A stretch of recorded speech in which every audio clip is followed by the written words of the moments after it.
Hello everyone. Okay, so today is Monday the 11th of May. I've now been and gone to Amarillo. From my last video I was, I believe I was in Elk City actually, and I was having to wait out some of the bad weather. It was, actually yeah, it was significantly bad, yeah. There were 8 tornadoes one time, on one night, and 3 of which were near me, one of which was a mile wide. Thankfully none of them came danger close, and yeah, I was absolutely fine, but yeah, it was pretty alarming when you turn on the TV and you see all these weather warnings telling you to take cover. But yeah, it was okay.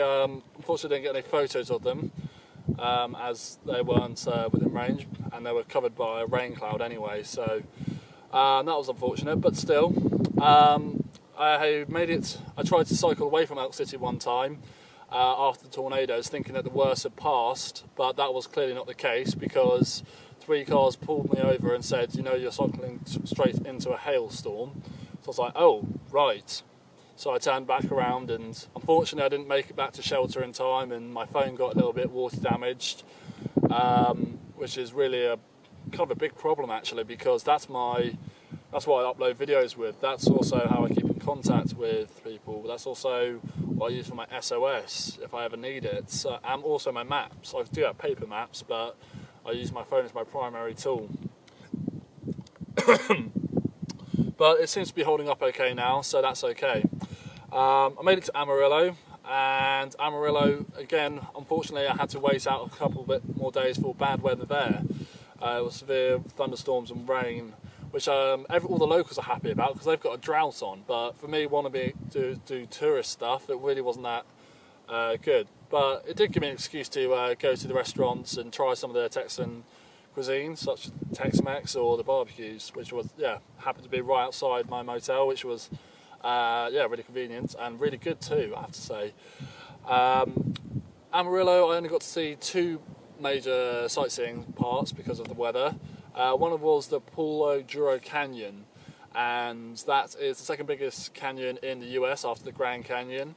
That was really impressive. Unfortunately I didn't get to go down and see the bottom of the canyon and take photos because it was a 3-mile descent, and yeah, with my bike that wasn't going to be easy, and that's a 3-mile hike back up as well. So but still the photos from the top were really, yeah, really impressive. I really would love to spend more time there.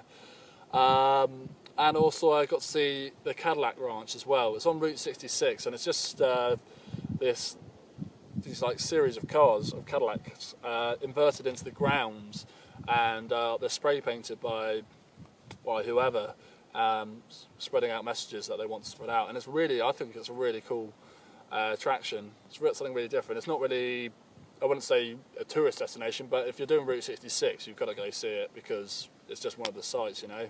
Makes it a little bit more interesting just seeing all the asphalt tarmac for the rest of the day.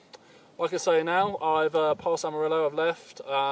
Google's led me down this massive dirt road, as you can see. I've been on it for 2 days. I haven't seen a single car, which I guess is good.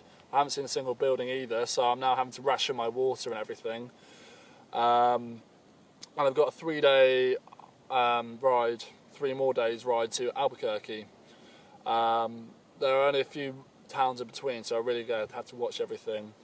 When I originally set out this trip, I had to think about 2 different types of climate, the East Coast and the West Coast. The East Coast gets very cold where I'm starting my trip, and the West Coast around this part here get very hot if I didn't plan it correctly. So, but I kind of set this time frame that I've given myself now, actually based around Becca's 1-year anniversary, which is coming up at the end of this month. I did that because I set that as the deadline for when I wanted to reach LA, and I planned my trip around that, and it actually worked out really well. But it does lead me to think that a lot about Becca on these big open roads. You know, your mind does wander, and yeah. But I just remind myself that I'm doing this all for Brake, and the Brake are doing a great thing, trying to make the road safe for everyone. So if you guys can, please do donate to Brake. That would be fantastic. That's my phone. And yeah, that's pretty much everything I'm going to be leaving for this video. I will try to do a video before I get to Albuquerque, but it might not be. I might have to wait till afterwards. We'll have to see. Okay guys, as always, don't forget to like, share, subscribe. Thank you very much.